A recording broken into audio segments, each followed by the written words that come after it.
Hello and welcome back to the Way To Native Chronicles. Before we begin on this topic, let me address something directly right off the top.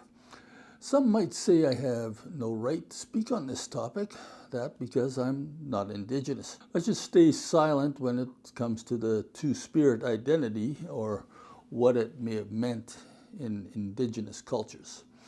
And I understand that. There's a long history of outsiders speaking for Indigenous people instead of listening to them. But here's the dilemma.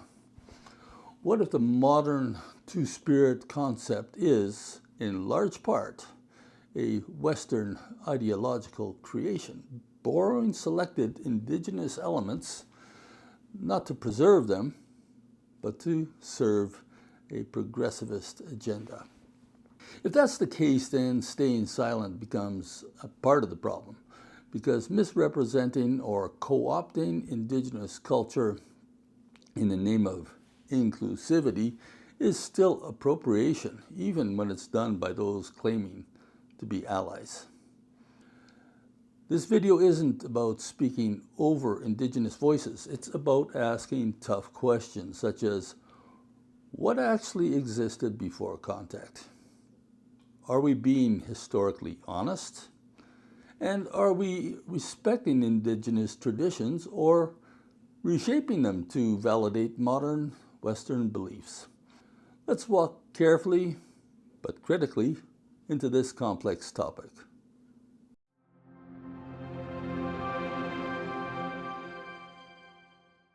First of all, what is two-spirit when we talk about that? The term two-spirit was first proposed in 1990 during a Native LGBTQ+ gathering in Winnipeg. It was meant to replace Western terms like gay or transgender, which many Indigenous people felt didn't reflect their traditional understandings of identity and spirituality. Today, two-spirit is often described as a person who carries both masculine and feminine spirits, but this definition varies widely, and it's often more symbolic than precise. Importantly, two-spirit was never a single, universal Indigenous concept. It's a modern umbrella term, not an ancient one. So, what actually existed before colonization?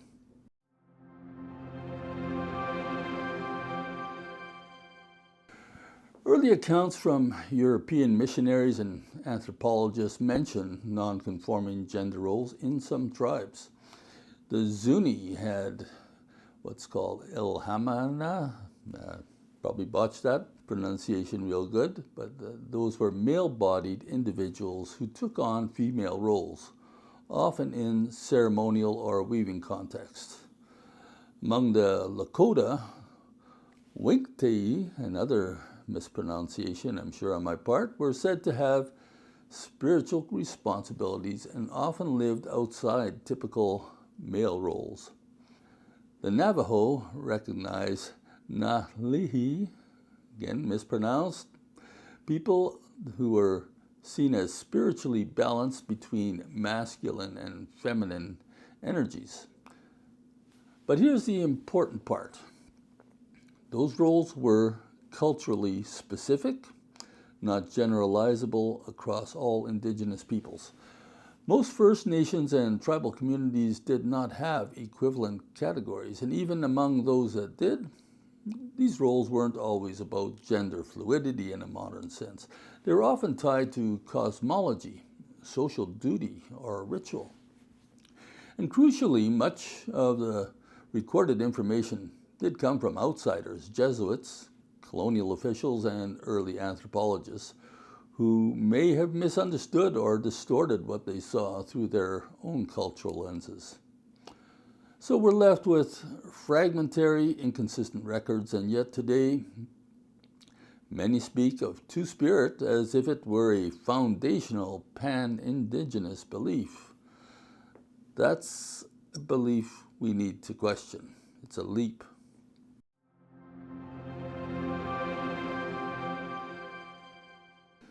In recent years, Two-Spirit has been embraced by activists, educators, and even governments seeking to acknowledge Indigenous LGBTQ plus identities, but as it gains in popularity, the line between honoring tradition and reshaping it becomes blurred. We have to ask the following: is the modern Two-Spirit identity a legitimate cultural revival?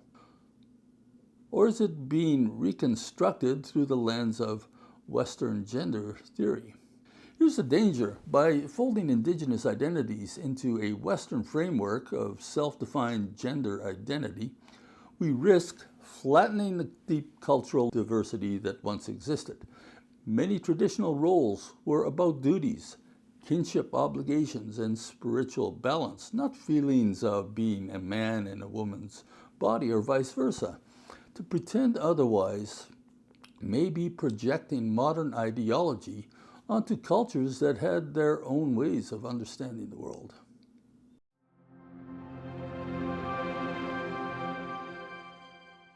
Some Indigenous individuals today embrace the term Two-Spirit as a healing, unifying identity. For them, it's a way to reclaim traditional roles suppressed by colonization and Christianity. Others urge caution. Dr. Wesley Thomas, Dene, for instance, has said that while the label can be helpful, it must remain grounded in tribal-specific cultural practices. Without that grounding, it risks becoming just another form of pan-Indigenous erasure. Cree Métis writer Maya Darrenfield warns that Two-Spirit gatherings often mirror queer spaces more than Indigenous traditions and can unwittingly center non-Indigenous political goals. In short, there are real Indigenous voices on both sides of this discussion, and they deserve to be heard, not spoken over by either side of the political spectrum.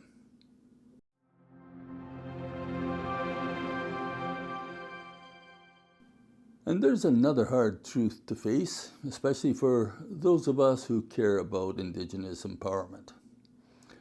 Many Indigenous youth attend universities looking for truth, tradition, and healing, but they often find instead a politicized environment steeped in progressive orthodoxy. Too often, institutions of higher learning indoctrinate rather than educate, steeping students in Western gender theory and postmodern activism wrapped in the language of decolonization. But what's missing? The voices of elders, the wisdom of ceremony, the connection to the land, community, and traditional governance.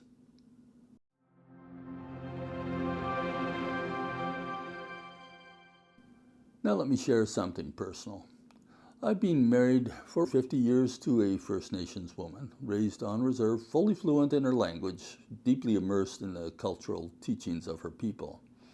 She's a woman of quiet strength, raised in the bush, grounded in the ways of her ancestors.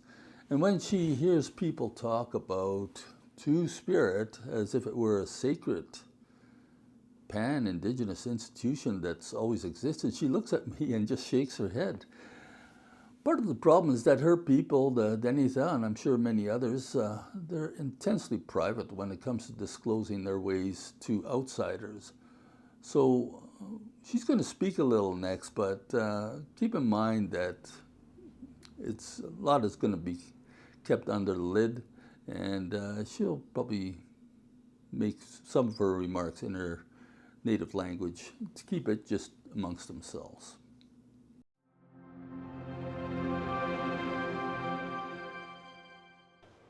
When I was growing up, I was very much kind of did a boy thing. Like I did a lot of hunting, we did slingshot.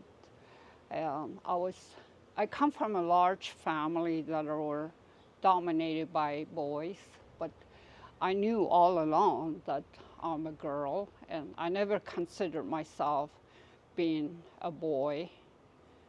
So it's something individually have. in themselves.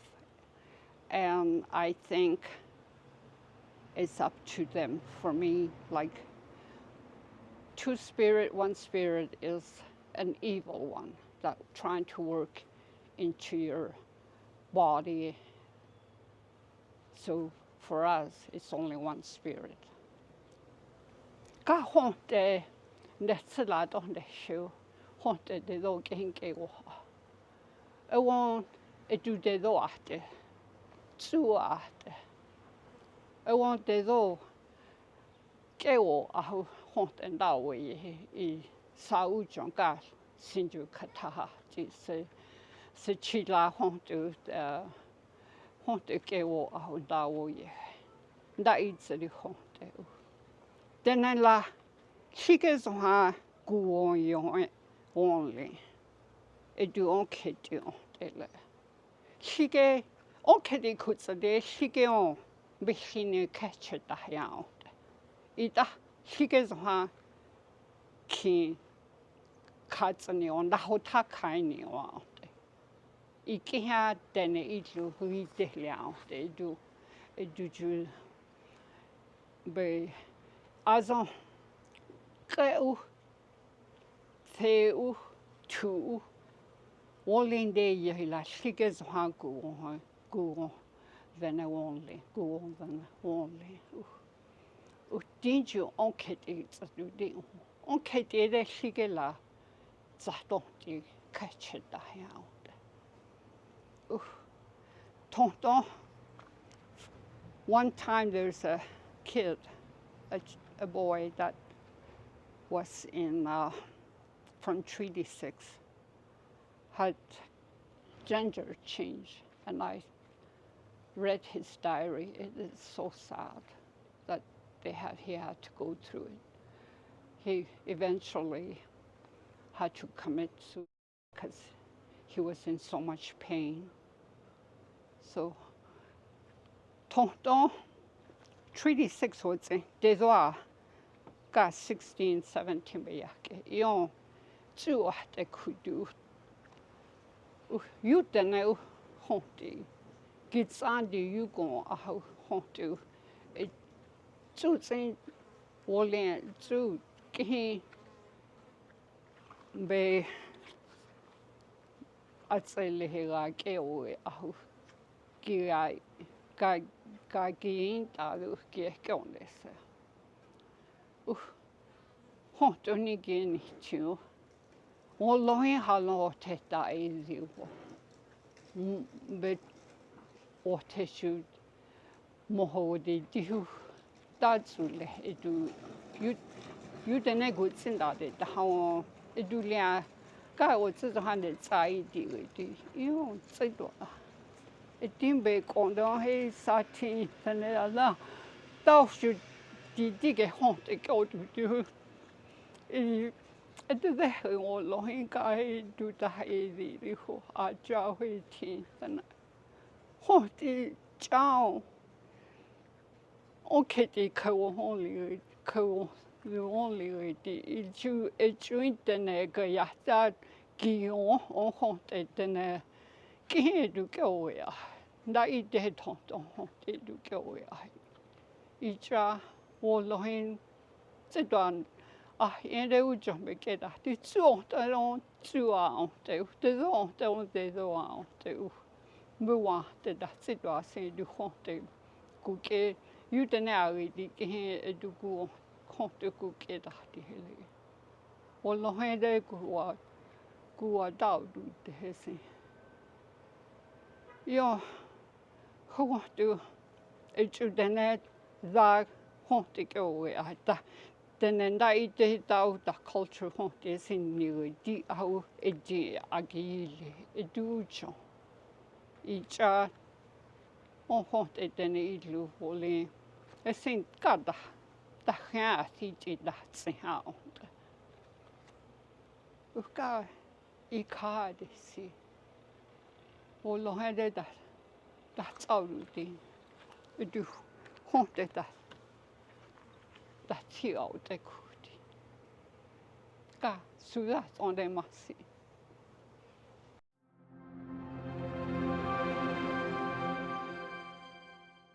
All this is not to say that no gender variant people ever existed, but it is to say this particular narrative isn't coming from her people. It's coming from somewhere else, then being handed back to Indigenous communities dressed up like tradition. And that should concern all of us, because instead of building strength, some young people, often blank slates with scant connection to their culture beforehand, walk away from educational institutions indoctrinated into Marxist victim mentality mindsets, convinced their primary identity is one of oppression. Instead of learning who they are, they're taught who they should be according to someone else's agenda. This is not Indigenous sovereignty. This is ideological reprogramming, and it is also a form of colonization, just wearing a different mask. So what can we responsibly conclude from all of this? Well, to begin with, yes, I think we should say that some Indigenous societies did recognize gender non-conforming individuals, often with important spiritual or social roles. But no, it was not universal. And no, these roles did not reflect today's Western concepts of gender identity. And also no, modern uses of two-spirit should not be treated as an ancient, unified belief system. This isn't about denying Indigenous gender diversity. It's about respecting cultural specificity and resisting the urge to mold Indigenous history into a tool for validating modern ideologies. Because when we do that, even with good intentions, we risk colonizing the past all over again, this time with ideas instead of armies. Indigenous traditions deserve more than slogans. They deserve truth, integrity, and room to speak for themselves, not to be bent into the shape of someone else's politics. If this video has challenged your thinking or helped clarify what Two-Spirit really is and isn't, consider liking, subscribing, and sharing it. This is the Way to Native Chronicles, where we explore Indigenous realities, not just trends. See you next time. Did you like this video? If you did, I think you're gonna like this one right over here. So check it out. And I appreciate your subscribing if you haven't done so already. Remember to do that while you're watching this next video. Click like, it all helps us out for this channel. Catch you next time.